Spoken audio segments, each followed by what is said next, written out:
Hello, bonjour à toutes, j'espère que vous allez bien et je vous retrouve dans cette vidéo pour voir avec vous quels peuvent être les motifs pour aller aux urgences de votre maternité au cours de ce troisième trimestre de grossesse. Ne bougez pas, je reviens.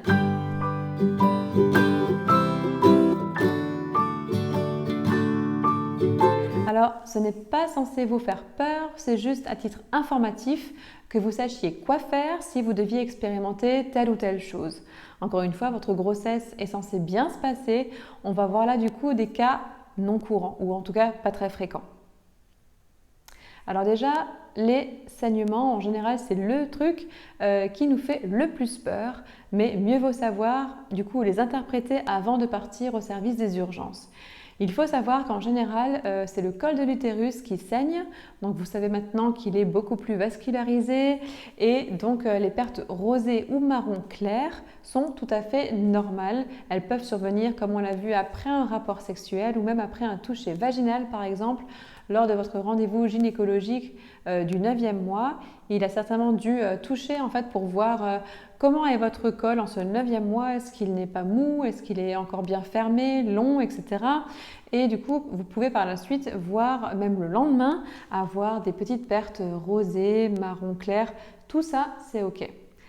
Par contre, si les saignements sont rouges, rouge vif ou bien qui s'écoulent vraiment dans le temps, il va falloir du coup aller aux urgences et voilà, pour voir ce que c'est, d'où vient le sang, d'où viennent ces saignements et quelles sont les mesures à prendre.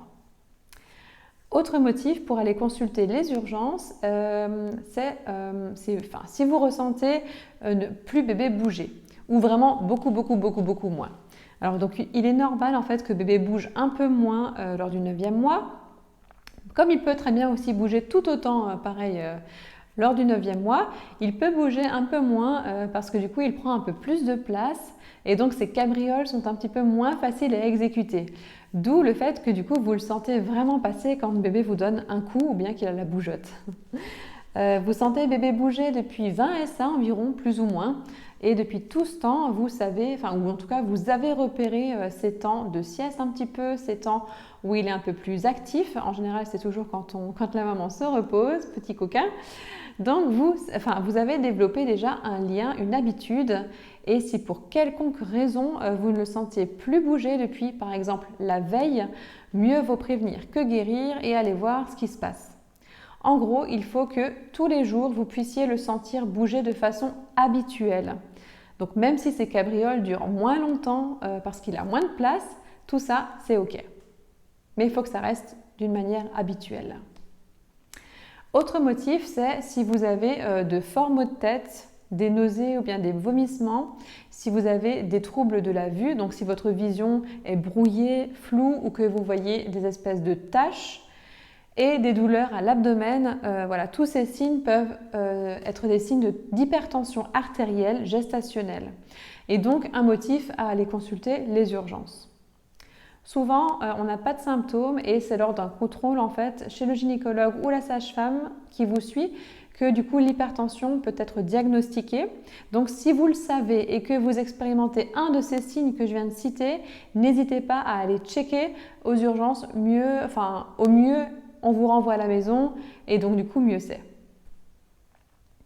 Si vous avez rompu la poche des os avant 37 SA ou bien que vous ayez des contractions régulières et douloureuses qui ne passent ni au repos, ni avec un bain chaud et ni avec un antalgique, donc tout ce qui est Spasfon ou Doliprane, avant 37 SA, allez à la maternité pour éviter un risque d'accouchement prématuré. Encore un autre motif d'aller aux urgences, si vous avez des démangeaisons sur tout le corps et en majorité aux poignets, aux articulations, ça peut être une complication à la grossesse et donc allez voir rapidement. Il faut vraiment que ça soit de fortes démangeaisons diffuses dans tout le corps, même la nuit. Donc en général, ça empêche clairement de dormir. C'est super agaçant et épuisant. Donc en général, vous n'avez vraiment pas le doute. Donc là, clairement, allez-y. Allez faire un check-up aussi aux urgences si vous avez expérimenté une chute. Donc ça peut être une chute liée à un malaise, comme on avait vu, le malaise vagal, une chute dans les escaliers, si vous avez par exemple raté une marche, des choses comme ça. Donc surtout, qu'on est beaucoup plus étourdi pendant la grossesse.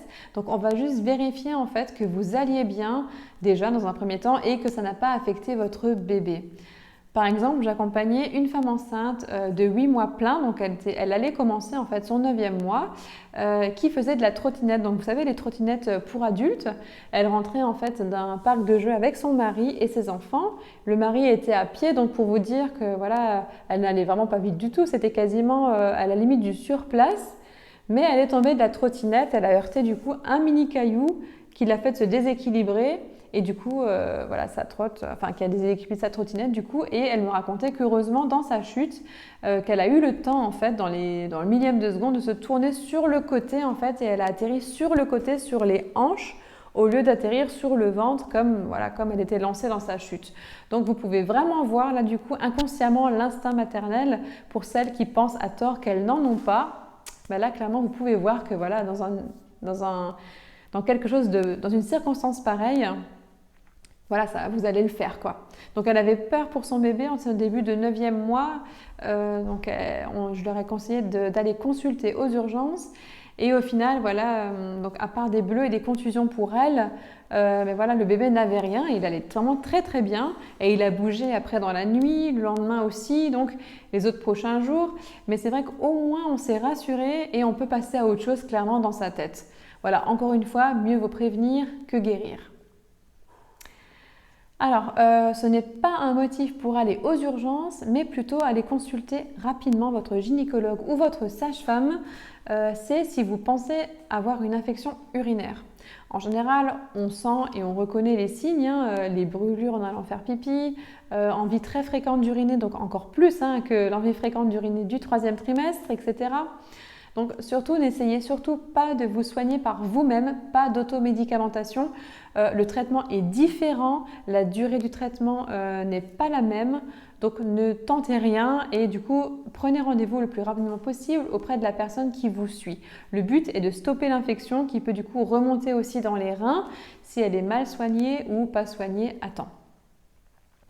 Donc voilà, j'espère vous avoir éclairé sur un petit peu ces différents signes. J'espère surtout que votre grossesse se passe de la meilleure des manières possibles, que vous profitez bien de ces derniers jours, de ces dernières semaines et je vous dis à très bientôt pour une prochaine vidéo. Bye!